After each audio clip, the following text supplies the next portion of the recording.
web forms, page caching, and state management. Two vaguely related topics, but we're going to tackle them all together here. On the caching side, we'll talk about data caching, page caching, control caching, cache dependencies, setting cache lifetimes, and using the substitution control to have a dynamic element within an otherwise fully cached page. For state management, we'll talk about client-side state controls, things like cookies and view state, and we'll talk about server-side cache or state controls, things like the session and application objects. We'll also look at a few tricks like compressing view state, compressing session state, and so forth. Now let's start with cache management. Caching is kind of a simple concept, I guess, on paper. The idea is that information isn't constantly changing, at least not all of our information. And so the information that is kind of static over a small or long period of time isn't something that ASP should have to execute and come up with dynamically every single time someone asks for it. So caching is a way for it to generate a result once and then send that result to multiple different users over the course of some period of time. Now there's lots of different levels of caching that you can get into. You can cache the output of application data, of the entire an entire page, just a fragment of a page like the output of a particular control. And you can also do things like set cache dependencies. You can say that and lifetimes. I don't want this information cached for more than an hour because it's likely to change after that. Or I need this information to be cached until such and such a file is changed. And that might be for weeks or months or years. But once that file is changed, I want you to ditch the cache and redo everything from scratch because there's a dependency on something in that file. So let's look at a couple of things. There are ways to set a page's cacheability declaratively. For example, let's get into my actual HTML here. And I'm just going to add a little cache directive, output cache. And I'm going to say that this has a duration of, let's say 2 minutes. So that's 120 seconds. And I do not want to vary that by any parameters, so we're just going to set that to none. Done. I've now said, so ASP will now cache this for up to 120 seconds. There are some other circumstances where it will drop this from the cache. The cache is maintained in memory, and if it starts to get low on memory and it hasn't used this cached item in some time, then it might very well just drop this because it doesn't appear to be useful anymore. And then the next time someone requests that page, it'll have to rerun the page to actually generate a new result. The default for this, by the way, is, let's get in here and just delete that. The default is any. So you've got several different parameters that you can put in there, and you should definitely look that up and make sure you're familiar with your different options. Hint, hint. You can also define caching in the web.config. So let's open our web.config and I'll show you where that goes. I don't think I've added a caching element in here already. Nope. So it's going to go under the system.web section. So we'll come down here to the end. And I'm just going to create a caching element. And I can create output cache settings.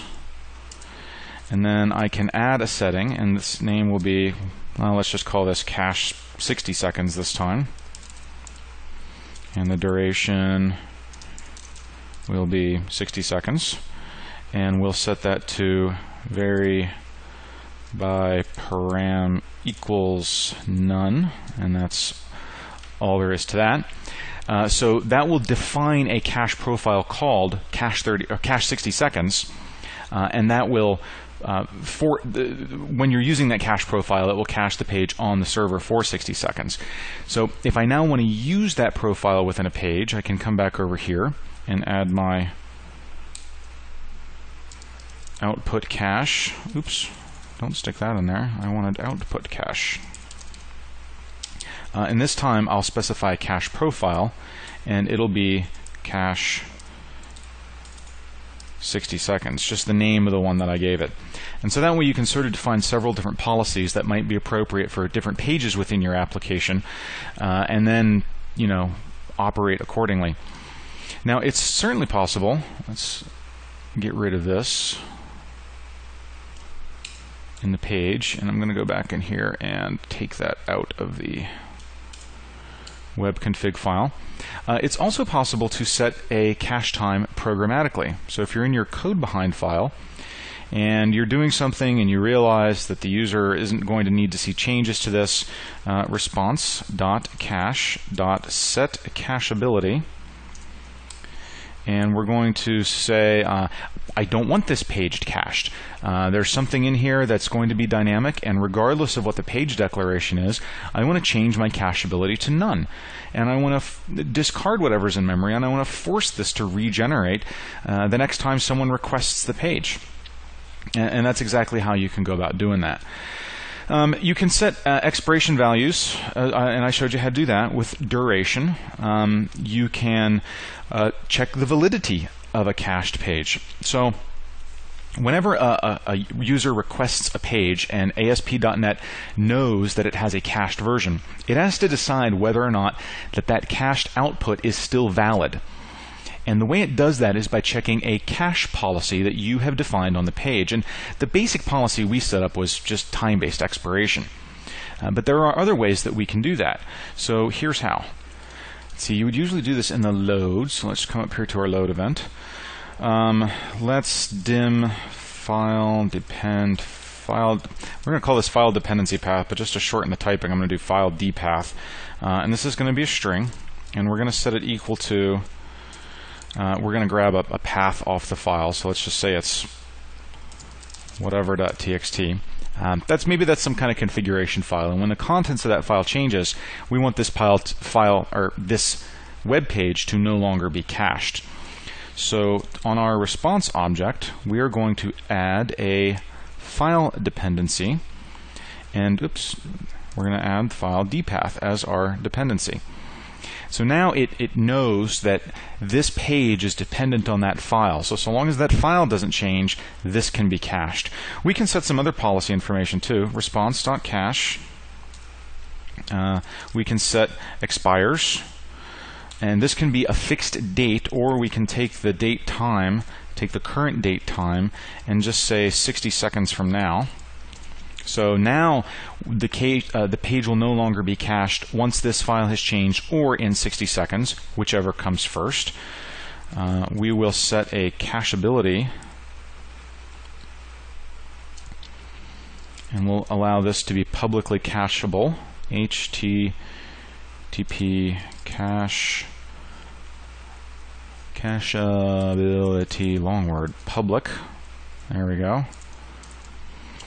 And let's just set one more, cache. We want this to leave it valid until it expires. So there's lots of different things you can set to determine what will result in this cache being dropped from memory. And the ability to add a file dependency path, I think, is one of the neatest. You can also have key dependencies, all sorts of different things that you can put in there. That you can determine. Now that's for caching the entire page. So let's say we don't want to cache the entire page. So I'm going to take this out. Let's take this out. Make sure we go into our code, and all right, I took it out of there, and I took it out of the web config. Okay, good. Now ASP.NET also has another element of caching called data caching. And this isn't so much about caching the output of a page as it is about caching objects that might require a large amount of resources to create. So once you create them, you kind of want to keep them around. And in the programming, you have access to a cache class. And there are instances of it that are private to each application, so every one of your web apps is separate. And the lifetime of it is actually tied to the application. So every time the application is restarted, the cache object is recreated. Now it's just like a lot of other things. It's a key equals value pair system. So you add keys to it, and you can think of those as a setting name. And the value is whatever object you want that key to represent. So you create the object and then add it to the cache object. From then on, you just get it from the cache object. Now, the cache object is designed to help you with memory management. When memory becomes scarce, the cache will automatically remove those things which have been used the least to help it free up memory so that it can cache the things that are being used the most. That process is called scavenging. You can instruct it to give certain items priority over other items when it does that scavenging.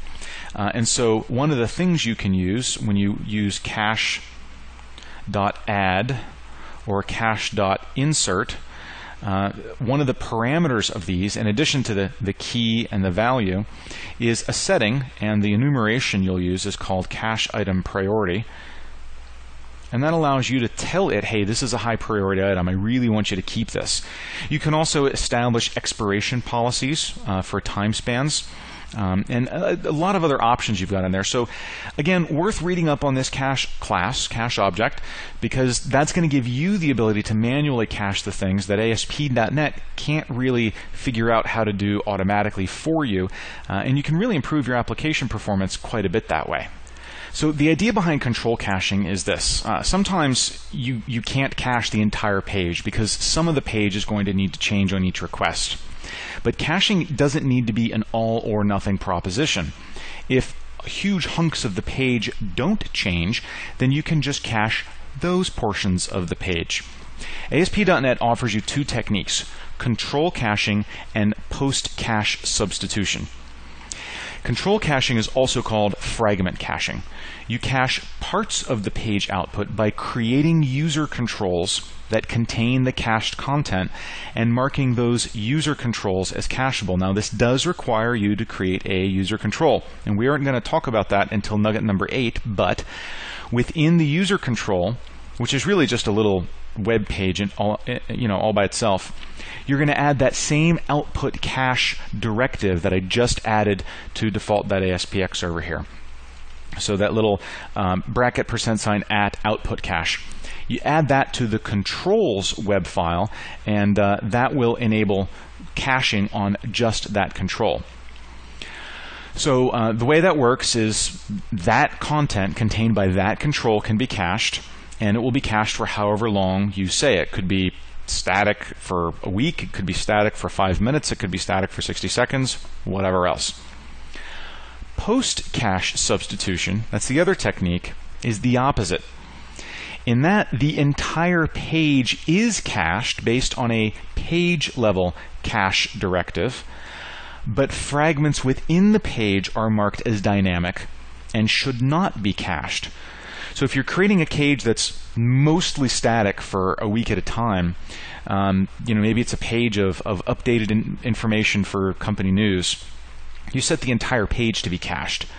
But maybe you've also got some little rotating thing in there that you want to always be updated. So with post-cache substitution, you can cache the entire page, but mark specific parts of it as non-cacheable, such as the bits that you want to rotate through all the time.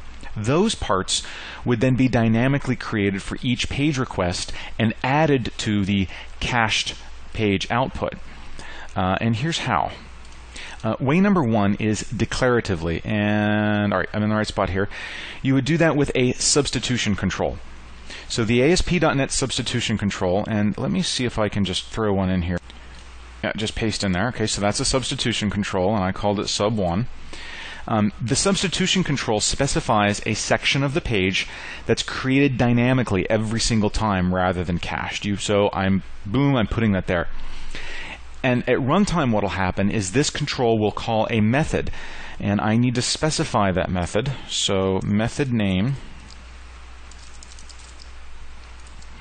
So now the update me method in my code behind file will be called, rather than executing the entire page. It'll just execute that method. That method will return whatever I want to go into that substitution control, and done. So now I've declaratively decided that just a portion of this is going to be dynamic. The rest of it can be cached. You can do the same thing programmatically using the substitution control application programming interface. Little out of bounds of what we're going to talk about here, but it's there. And you can do it implicitly using an add rotator control. And one of the reasons that you do that is because typically on a page where only a portion is going to be dynamic, that dynamic portion has good odds of being some sort of banner ad. And so the add rotator control can always be set up to be dynamic, even if you're caching the rest of the page. Like you've got a front page for your entire web store, and it's always going to be the same from day to day. Change it very rarely, so you want to cache it for maybe 24 hours, but you always want your banner ads to rotate through and always be different. So that's kind of built into the add rotator control. So now let's talk about state management for a second. Whenever someone requests a page from your website, as far as the web server is concerned, it's the first time they've seen that person. So the idea of state management is to associate some set of data with a particular user, so that when they hit your website, you know who they are, you know what they've added to their cart, you know their user ID, anything else that you've learned about them over the course of several page clicks, you can retain. There are many different ways of retaining that data. First, let's talk about the ones that exist solely client-side. And the first of those is view state. So I've actually executed my little application here, my fun application, and I've opened up the source. And if you look in the source for this, which is the HTML that was sent to the browser, you can see this hidden form field called view state. So one of the things ASP.NET automatically does is it adds a form right under the body. So this is going to encompass everything on this page, and then it creates a view state. And this is just a big encoded block of information. It's essentially a dictionary object, meaning I can have a bunch of keys or names of settings, and then they all have a value for each of those settings.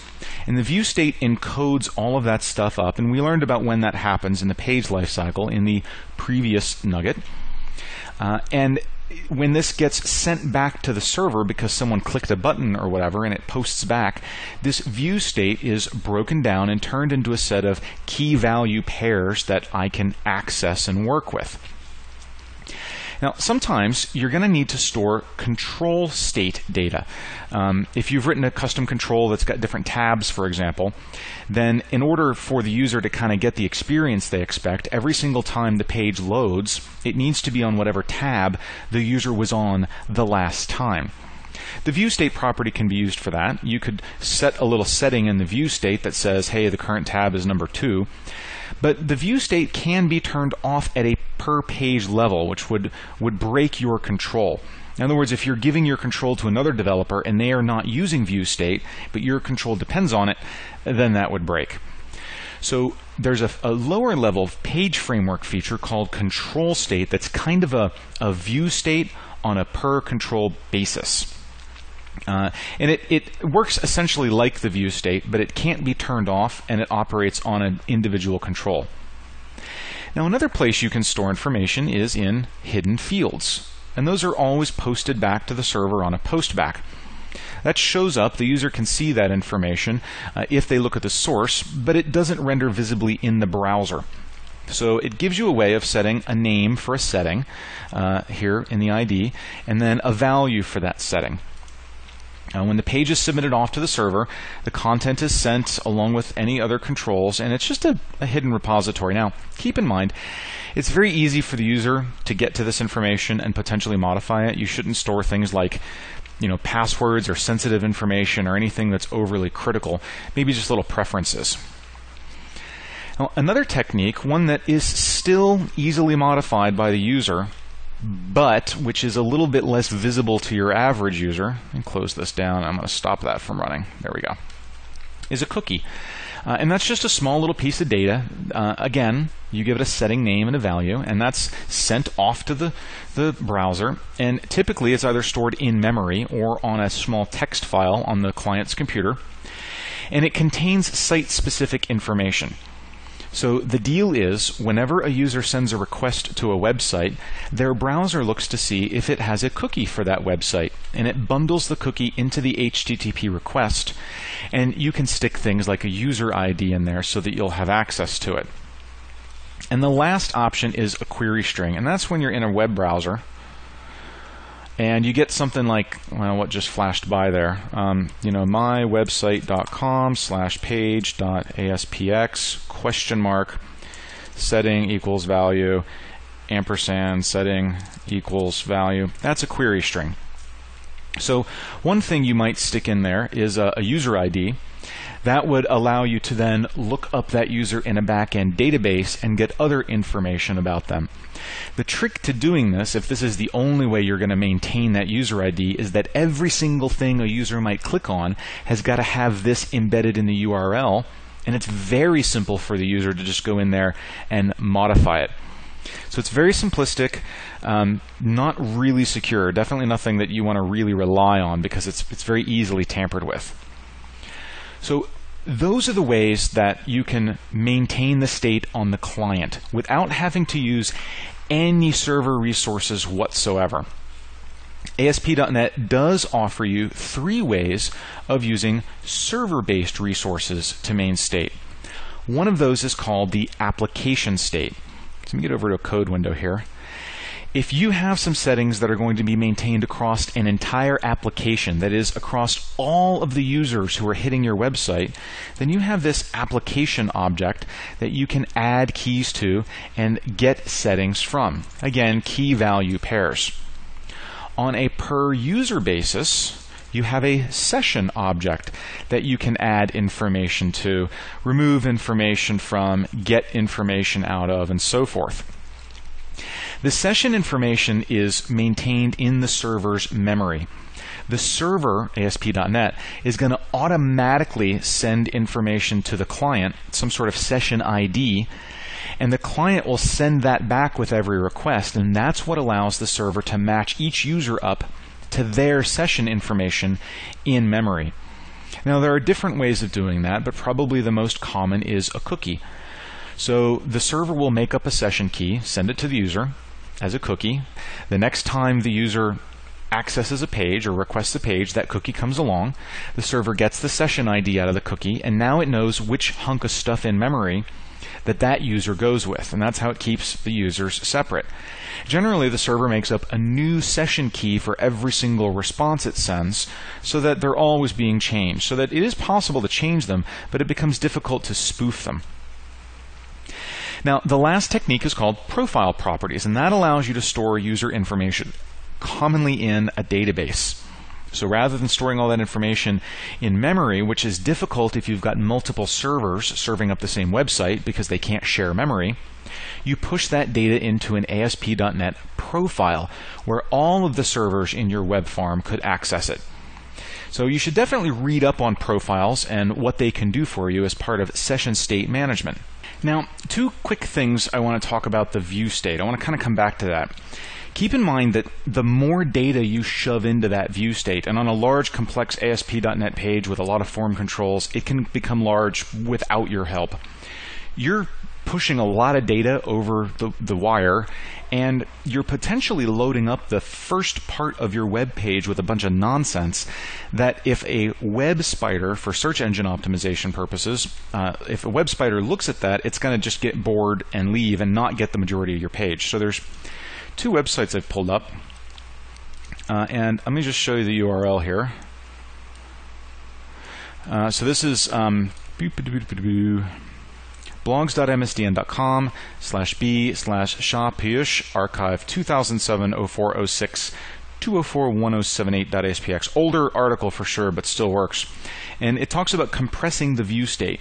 So you're actually, he writes a little subroutine here that's going to compress and then output the compressed view state. So you're just smooshing it, making it a little bit smaller, and he even gives you a download. The other thing you can do, and this is slightly newer here, but actually slightly older, back from 2006, I recommend you just get onto your search engine and punch in moving view state to optimize. And this is actually pushing the view state to the bottom of the page. so that the view state doesn't wind up at the top of the page, which is what a web spider is looking at, and instead winds up at the end of the page. So if the web spider hits it and gets bored and wants to move on, who cares? It's already at the end of the page at that point, so it kind of doesn't matter. So bear those two tricks in mind. Now you can do something similar with the session state. Now keep in mind that no matter where the session state chooses to live, here I've set it to be in process, which is in memory, you can have compression enabled, so it'll take care of that for you. Your other options are to have the session state live in a SQL server, which is an alternative to using profiles. So this is a great way to push the session into a database that, again, all of your web servers in a farm can see. And if you specify that one, then you also need to specify a SQL connection string for how to get to the database. You can specify things like allow custom SQL database and so forth. So there's a lot of things you can do with the session state. And compressing it obviously saves a lot of memory space. Even if it's being stored in a database, it can save room in the database and make it quicker to transmit that session state between the database and your web servers. In this nugget, we covered caching and state management. For caching, we looked at data caching, page, control caching, cache dependencies and setting cache lifetimes, and where to put the substitution control so that you can have an area of your cached page that isn't cached. For state management, we talked about client-side techniques like view state and cookies, and server-side techniques like application and session. We also talked about some tricks like compressing, moving the view state, compressing the session, sending the session off to a SQL server, and so on. I hope this has been informative for you, and I'd like to thank you for viewing.